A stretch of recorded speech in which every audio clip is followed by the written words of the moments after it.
It happened in Socorro, New Mexico, here just outside of this quiet desert town.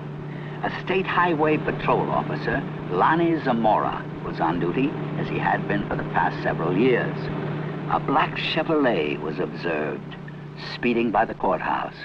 Zamora put his highway patrol car into pursuit. Lonnie chased the car north on US 85. As he passed this hilly area, Zamora heard a roar and something caught his attention. 10 or 15 seconds pass.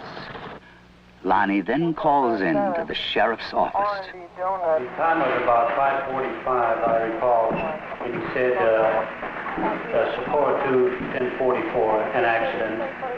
And then he said, I'll be 10-6 out of the car, which meant that I was going to be investigating the possible accident. And I went up this road about a half a mile, and then I stopped my car and I got out and looked out, and I could see a white looking object in the distance.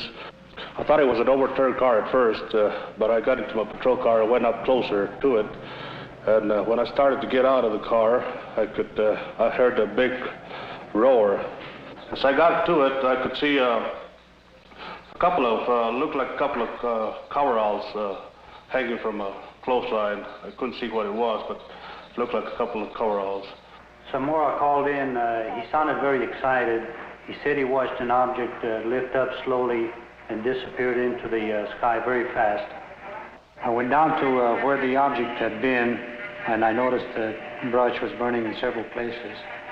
The object had left 4 perpendicular impressions on the ground. I noticed several bushes were smoldering, but they felt cold to the touch. I noticed what appeared to be a couple of oval footprints on the ground. I knew Lonnie had seen something. The proof was right there.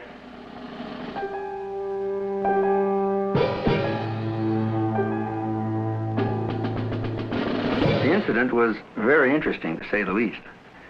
It seems to differ from practically all the earlier cases we investigated from one standpoint. The vehicle had left pod marks. There was an insignia observed by Lonnie Zamora on the side of the craft. The insignia was unidentifiable, not American nor Russian.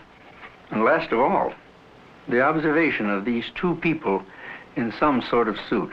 But what did the investigation turn up?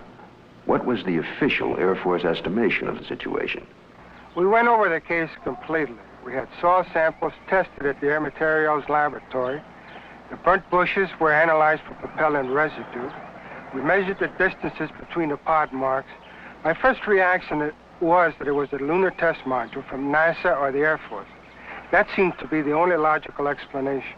This was probably the best documented case in the Air Force files, and I checked it out everywhere, all the way up to the top, even to the White House command post, and nothing. According to the official status of the sighting of Lonnie Zamora, case carried as unidentified, pending additional data.